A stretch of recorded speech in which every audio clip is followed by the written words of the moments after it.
Hello friends, I am Hemlata Gautam. Welcome to all students, let's teach now. तो friend, मैं आपको आज 2012 का पेपर कराने जा रही हूँ। और देखो फ्रेंड, ये पेपर आपका 1 to 5 तक का है, फिर फर्स्ट हिंदी है, ठीक है। तो फ्रेंड, आप देख सकते हो ये पेपर हमारा किसका है, सीटेड का है। तो देखो फ्रेंड्स, निम्नलिखित प्रश्नों के उत्तर देने के लिए सबसे उचित विकल्प चुनिए। तो देखो फ्रेंड, आपको पहला क्वेश्चन करा रही हूँ। अधिक से अधिक भाषाओं का प्रयोग हो, कक्षीय जटिलताओं को बढ़ाता है, या शिक्षकों के लिए गहन समस्या है, या संज्ञानात्मक विकास में सहायक है, या किसी भी एक भाषा में निपुणता में बाधक है। तो देखो फ्रेंड, किसमें है कि संज्ञानात्मक विकास में सहायक है। आगे देखो फ्रेंड्स, आपका 2वां क्वेश्चन कराने जा रही हूँ, बहुत ही मोस्ट है कि दृष्टि बाधित बच्चों में भाषा सिखाते समय उन्हें कक्षा से अलग बैठाना चाहिए ताकि उन पर विशेष ध्यान दिया जा सके, या उन्हें विभिन्न भाषिक गतिविधियों में शामिल नहीं करना चाहिए, या कम पाठों वाली पाठ्य पुस्तक का निर्माण किया जाना चाहिए, या अधिक से अधिक मौखिक भाषा का प्रयोग करना चाहिए। तो देखो फ्रेंड, जो बच्चे देख नहीं सकते उसके लिए हमें अधिक से अधिक केवल मौखिक भाषा का प्रयोग करना चाहिए, ठीक है फ्रेंड।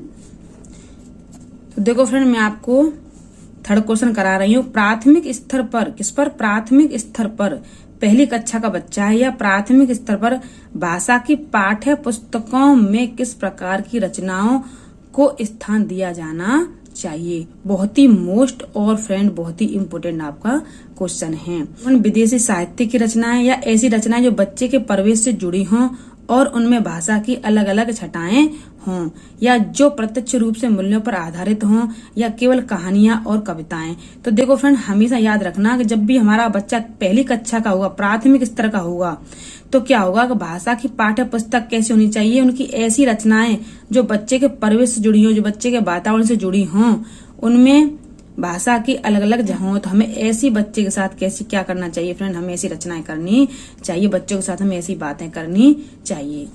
आगे देखो फ्रेंड, मैं आपको 4वां क्वेश्चन कराने जा रही हूँ। निम्नलिखित में से कौन सा बच्चे की भाषिक क्षमता के आकलन का सबसे उचित तरीका है।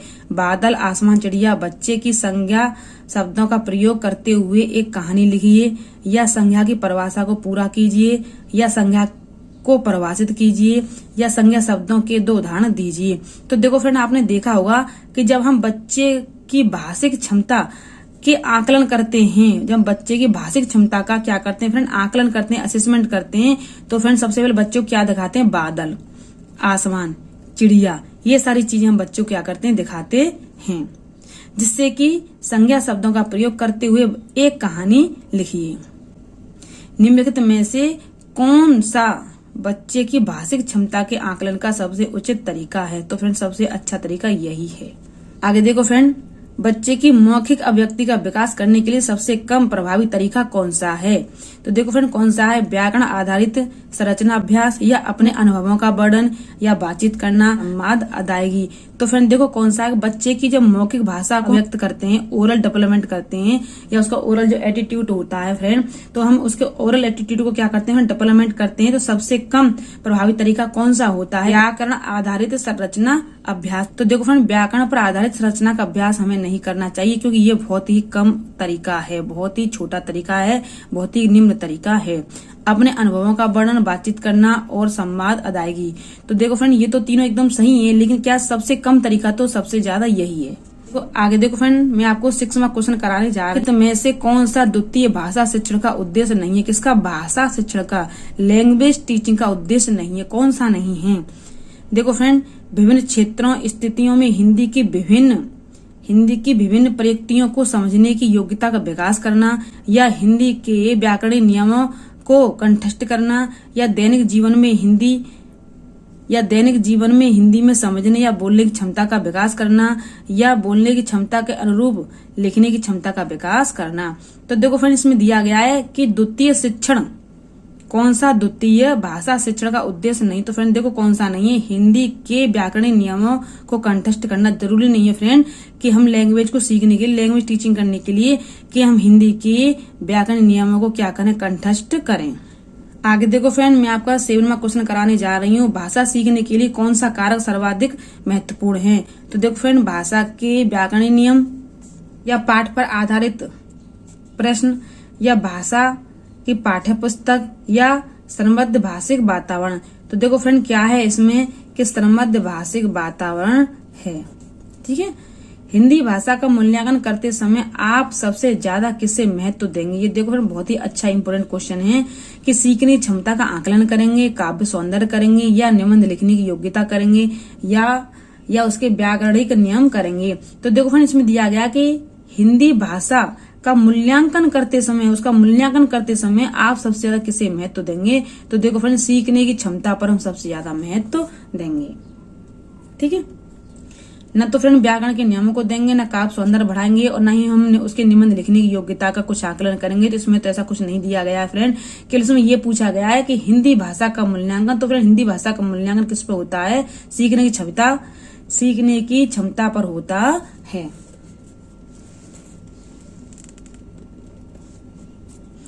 आगे देखो फ्रेंड, मैं आपको 9वां क्वेश्चन कराने जा रही हूँ। एक बहुभाषिक कक्षा में आप किसे सबसे कम महत्व देंगे? कौन सी कक्षा फ्रेंड? ये बहुभाषिक कक्षा है, मल्टी लैंग्वेज क्लास, बहुभाषिक कक्षा। तो देखो, विभिन्न प्रकार का बाल साहित्य, कक्षा में विभिन्न प्रकार की सामग्री से समृद्ध वातावरण, या कक्षा के बहुभाषिक या बहुसांस्कृतिक संदर्भों के प्रति संवेदनशीलता। ठीक है। या बच्चे को सिखाना कि दो भाषाओं के मध्य विद्यमान समानता व अंतर का विश्लेषण कैसे किया जाता है। तो देखो फ्रेंड, ये बात हमारी एकदम राइट है कि बच्चों को सिखाना कि दो भाषाओं के मध्य विद्यमान समानता और अंतर का विश्लेषण कैसे किया जाता है। आगे देखो फ्रेंड, भाषा की पाठ्य पुस्तक का निर्माण करते समय सबसे कम महत्वपूर्ण बिंदु कौन सा है? देखो फ्रेंड, कौन सा? अभ्यासों में वैविध्य, या पाठों की संख्या, या विषय वस्तु में वैविध्य, या भाषा की विभिन्न छटाएं। तो देखो फ्रेंड, कौन सा है? भाषा पाठों की संख्या। आगे देखो फ्रेंड, बहुभाषिकता क्या है?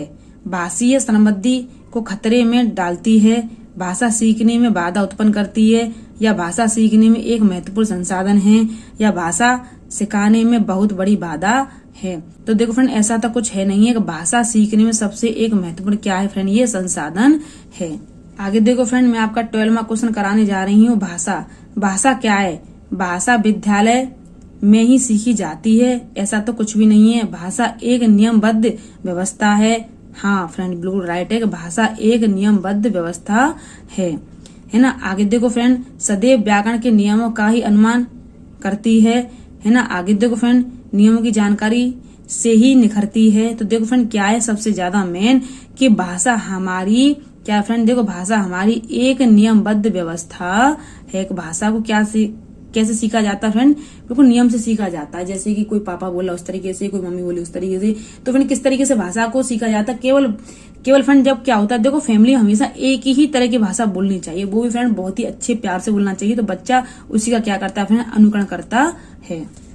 आगे देखो फ्रेंड, बच्चे विद्यालय आने से पहले अपनी भाषा की नियमबद्ध व्यवस्था की व्यवहारिक कुशलता के साथ आते हैं, या कोरी स्लेट होती है, या भाषा के समुचित उपयोग करने में समर्थ नहीं होते, या भाषा के चारों कौशलों पर पूर्ण अधिकार रखते हैं। तो देखो फ्रेंड, हमेशा याद रखना कि बच्चे जब विद्यालय आने से पहले हमेशा अपनी भाषा की नियमबद्ध व्यवस्था की व्यवहारिक कुशलता के साथ आते हैं। आगे देखो फ्रेंड, भाषा अर्जन और भाषा अधिगम के संदर्भ में कौन सा कथन सही नहीं है? भाषा अर्जन क्या होती है, और फ्रेंड देखो भाषा अधिगम क्या होती है? तो देखो फ्रेंड, अधिगम क्या होती है? किसी से सीखना होता है। जैसे कहीं कुछ बोला और फ्रेंड वो वर्ड हमने उसको सीख लिया। और देखो फ्रेंड, अर्जन क्या होता है? इक्वेशन करना, किसी चीज का सीखना। फ्रेंड देखो, इसको भी सीखना ही कहते हैं, लेकिन इसमें थोड़ा सा अंतर होता है। वो क्या होता है फ्रेंड? जब मैं इसके चैप्टर कराऊंगी तो मैं आपको ये बता दूंगी। भाषा अर्जन में विभिन्न संकल्पनाएं मातृभाषा में बनती हैं, या भाषा अधिगम में कभी भी अनुवाद का सहारा नहीं लिया जाता। हाँ फ्रेंड, एकदम ये तो राइट है, क्योंकि जब भी देखो तुम किसी अधिगम करोगे तो तुम उसका अनुवाद का सहारा नहीं लोगे, लेकिन भाषा अर्जन में हमेशा अनुवाद का सहारा लिया जाता है। एकदम राइट। आगे देखो फ्रेंड, मैं आपका 15वां क्वेश्चन करा रही हूँ। मंदिरा पहली कक्षा में पढ़ती है और वह मुझे आम बहुत अच्छा लगता है। मंदिरा पहली कक्षा में पढ़ती है और वह आम मुझे बहुत अच्छा लगता है, मैं थक गई आदि वाक्य का प्रयोग करती है मंदिरा। तो देखो कैसा करती है, केवल सर्वनाम का प्रयोग करती है नहीं, केवल लिंग की दृष्टि से सर्वनाम का समुचित प्रयोग करना जानती है नहीं, केवल मैं वाले वाक्य में बोल सकती है नहीं। ये क्या करती है, देखो फ्रेंड, लिंग वचन क्रिया आदि की दृष्टि से सर्वनाम का प्रयोग करना जानती है। फ्रेंड ये आपका एक पैरा है ना, 16 to 21 तक है ना। हरा भरा हो जीवन अपना स्वस्थ रहे संसार, नदियां पर्वत हवा पेड़ से आती है बहार। बचपन कोमल तन मन लेकर आए अनुपम जीवन लेकर, जग से तुम और तुमसे है ये प्यारा संसार। हरा भरा हो जीवन अपना स्वस्थ रहे संसार, हरा भरा हो जीवन अपना स्वस्थ रहे संसार। तो देखो फ्रेंड बहुत अच्छी यहाँ पर बात कही गई है कि हरा भरा हो जीवन अपना स्वस्थ रहे संसार। कैसा रहे हमारा जीवन, हरा भरा हो। नदियां पर्वत हवा पेड़ से आती है बहार, किससे, नदियां से, पर्वत से, हवा से और पेड़ से। तो देखो फ्रेंड आगे चलते हैं। वृंत लताएं पौधे डाली, चारों ओर भरे हरियाली, मन में जगे उमंग यही है सृष्टि का उपहार। हरा भरा हो जीवन अपना स्वस्थ रहे संसार। बहुत अच्छी बात है फ्रेंड यहाँ पर कि मुश्किल से मिलता है जीवन, हम सब इसे बनाए चंदन, पर्यावरण सुरक्षित ना हो तो है सब बेकार। हरा भरा हो जीवन अपना स्वस्थ रहे संसार। कितनी अच्छी इसमें बात कही गई है। देखो फ्रेंड्स हरा भरा जीवन का अर्थ क्या है ना, पेड़ पौधे से घिरा हुआ जीवन, हरे रंगों से भरा हुआ जीवन। ये तो देखो फ्रेंड कभी होगा नहीं, पेड़ पौधे से घिरा हुआ जीवन ये भी नहीं होता है, हरियाली युक्त जीवन भी नहीं होता है। लेकिन फ्रेंड क्या होता है, हरा भरा का मतलब होता है फ्रेंड खुशहाल से भरपूर जीवन होना चाहिए। 17 वाला क्वेश्चन करा रही हूँ, ठीक है फ्रेंड। कौन सी चीजें बाहर लेकर आती हैं, कौन सी चीजें, नदियों की आवाज, पहाड़ों की चोटियां, या समस्त प्राकृतिक उपादान, या पेड़ों की हवा। तो देखो फ्रेंड समस्त प्राकृतिक उपादान लाती हैं। और फ्रेंड देखो कौन सी थी, वो नदियां थी, ठीक है, पर्वत थे, हवा, पेड़ आदि नेचुरल ऑब्स्टिकल थिंग्स हैं फ्रेंड ये हमारी। देखो फ्रेंड कवि ने सृष्टि का उपहार किसे कहा है ना, वृंता लताएं को कहा, हरा भरा जीवन को कहा, या प्राकृतिक सुंदरता और उससे उत्पन्न होने वाली खुशी, या पौधे व डालियां। तो देखो फ्रेंड बिल्कुल ठीक है, बिल्कुल राइट एकदम, कि कवि ने सृष्टि का उपहार वही उपहार किसे कहा था, क्या कहाँ से आती है फ्रेंड, सुंदर सुंदर ये खुशहाली ये हवाएं देखो प्राकृतिक सुंदरता से आती हैं, और उससे उत्पन्न होने वाली खुशी हमेशा हमें मिलती है। आगे देखो फ्रेंड मैं आपको 19वां क्वेश्चन कराने जा रही हूँ। कवि यह संदेश देना चाहता है कि जीवन में सब बेकार है, नहीं। पर्यावरण संरक्षण में ही जीवन संभव, बिल्कुल एकदम राइट। प्राकृतिक में पेड़ पौधे नदियां पर्वत शामिल हैं, हाँ एकदम राइट है। प्राकृतिक में पेड़ पौधे नदियां पर्वत शामिल हैं, लेकिन फ्रेंड ऐसा भी नहीं है, बहुत कुछ और कुछ भी शामिल हैं। तो देखो फ्रेंड ये बस राइट हो जाता अगर आंसर ये ना होता। लेकिन फ्रेंड देखो यहाँ पर बहुत बड़ी बात कही गई थी, क्या कही थी कि पर्यावरण की बात कही गई थी, किसके, पर्यावरण सुरक्षित ना हो तो सब है बेकार। अगर फ्रेंड हमारा पर्यावरण सुरक्षित ना होगा तो ये प्राकृतिक पेड़ पौधे का यहाँ पर कोई मतलब नहीं होगा। पेड़ लगाने चाहिए, नहीं ऐसा भी नहीं है। तो फ्रेंड ये हमारा सेकंड क्वेश्चन हमारा एकदम राइट है। अब देखो फ्रेंड मैं आपको 20वां क्वेश्चन करा रही हूं। देखो फ्रेंड जग से तुम और तुमसे है ये प्यारा संसार, पंक्ति के माध्यम से कवि कहना चाहता है। कितनी अच्छी बात है। देखो फ्रेंड अभी पीछे आई थी तो मैंने आपको बताया था। तो देखो फ्रेंड इससे पहले मैं आपको बता चुकी ये वाली लाइन, ठीक है। क्या है कि व्यक्ति और संसार दोनों का अस्तित्व एक दूसरे पर निर्भर करता है, एकदम राइट, ठीक है। संसार चलने के लिए व्यक्तियों की आवश्यकता होती नहीं, संसार तो फ्रेंड चलेगा चाहे व्यक्ति वहां पर हो या ना हो, ठीक है। व्यक्ति का अस्तित्व संसार से स्वतंत्र होता है, नहीं। संसार का अस्तित्व व्यक्तियों से स्वतंत्र होता है, नहीं। तो देखो फ्रेंड बिल्कुल सही बात है कि जग से तुम और तुमसे है ये प्यारा संसार। इसका मतलब यह है कि व्यक्ति और संसार दोनों का अस्तित्व एक दूसरे पर क्या फ्रेंड निर्भर है, बिल्कुल अलग अलग हो ही नहीं सकते। आगे देखो फ्रेंड अनुपम से अभिप्राय है सुखद, आनंद में, मनोहर या जिसकी उपमा न दी जा सके। तो देखो फ्रेंड, जिसकी उपमा न दी जा सके, अनुपम से अभिप्राय है जिसकी उपमा न दी जा सके। तो फ्रेंड कौन है जिसकी उपमा न दी जा सके? अनुपम से अभिप्राय। देखो फ्रेंड, ये आपका एक पैरा है हिंदी का, बहुत ही सरल और अच्छा पैरा है। और देखो फ्रेंड, मैं आपको इसे पढ़ के बताती हूँ। समस्याओं का हल ढूंढने की क्षमता पर एक अध्ययन किया गया। किसकी?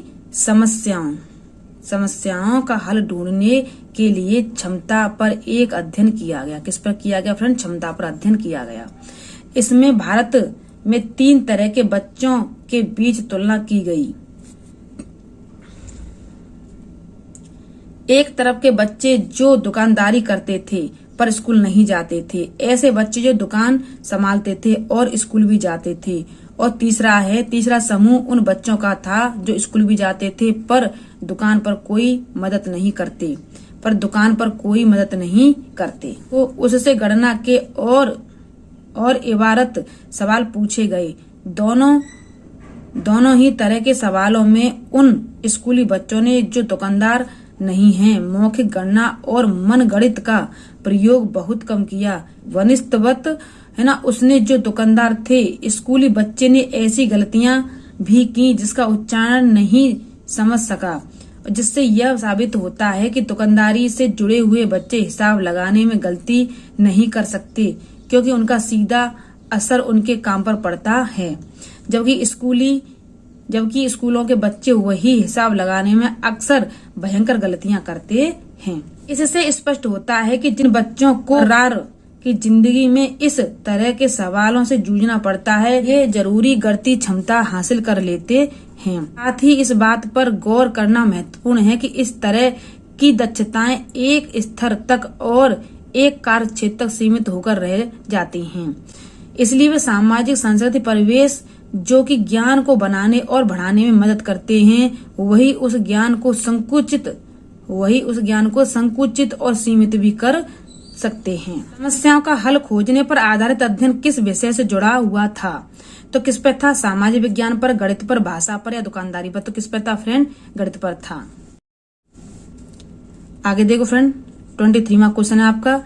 किन बच्चों ने सवाल हल करने में मौखिक गणना का सबसे ज्यादा प्रयोग किया था? किन बच्चों ने किया था? देखो फ्रेंड, जो सिर्फ स्कूल जाते थे, जो बच्चे ना तो दुकानदारी करते थे और ना ही स्कूल जाते थे, या जो स्कूली बच्चे दुकानदारी नहीं करते थे या नहीं करते, या जो दुकानदारी करते। तो देखो फ्रेंड, हमेशा याद रखो किन बच्चों ने सवाल हल करने मौखिक गणना किसने सबसे ज्यादा होती है फ्रेंड? जो दुकानदारी करते हैं।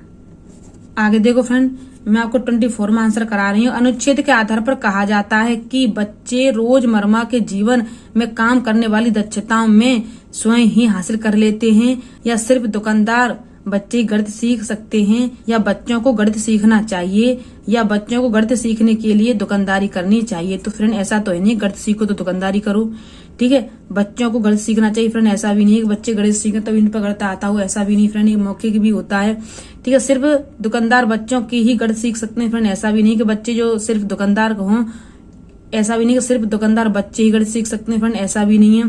देखो फ्रेंड, इसमें क्या रोजमर्रा के जीवन में काम आने वाली दक्षताओं को स्वतः ही हासिल कर लेते हैं। आगे देखो फ्रेंड, मैं आपको 25वां क्वेश्चन कराने जा रही हूँ। दुकानदार बच्चे के हिसाब लगाने में प्राय गलती नहीं करते, क्योंकि वे कभी भी गलती नहीं करते। गलती का असर उनके काम पर पड़ता है, इनसे उन्हें माता पिता से डांट पड़ती है, या वे जन्म से ही बहुत दक्ष हैं।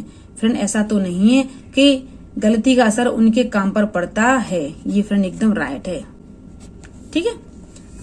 मैं आपको 26वां क्वेश्चन कराने जा रही हूँ। जो दक्षता हमारे दैनिक जीवन में काम नहीं आती है ना, उनमें हमारा प्रदर्शन अक्सर है खराब अच्छा होता है, संतोषजनक होता है, या खराब होता है या अच्छा होता है। तो देखो फ्रेंड कैसा होता है? खराब और अच्छा होता है। आगे देखो फ्रेंड, अनुच्छेद के आधार पर बताइए कि सामाजिक और सांस्कृतिक परिवेश ज्ञान को सीमित कर सकता है, बनाने में मदद भी करता है और उसे संकुचित सीमित भी कर सकता है, या बनाने में मदद करता है या संकुचित कर सकता है।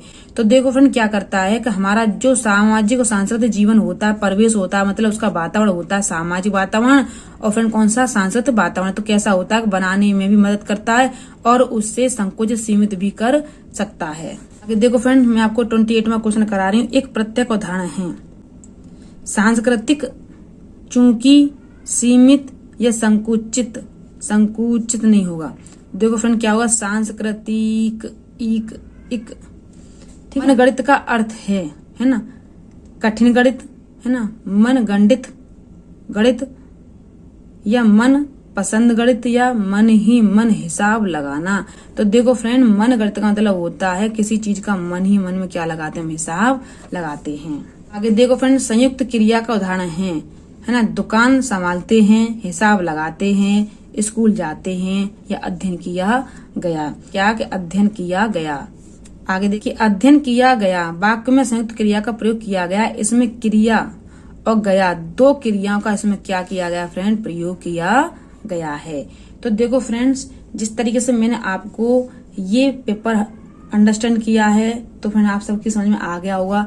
लेकिन फ्रेंड मैं सभी स्टूडेंट से ये रिक्वेस्ट करती हूँ, यदि किसी भी स्टूडेंट से नहीं भी आता तो फ्रेंड मुझे वीडियो के लास्ट में कमेंट बॉक्स में कमेंट करके बता सकते हो। और फ्रेंड मैं आपसे रिक्वेस्ट कर रही हूँ यदि आप मेरे चैनल पर न्यू हो तो प्लीज बेल आइकन को प्रेस करके चैनल को फ्रेंड सब्सक्राइब करना ना भूलें, जिससे कि आने वाली नोटिफिकेशन आपको जल्दी ही प्राप्त हो जाए। Thank you watching for my video.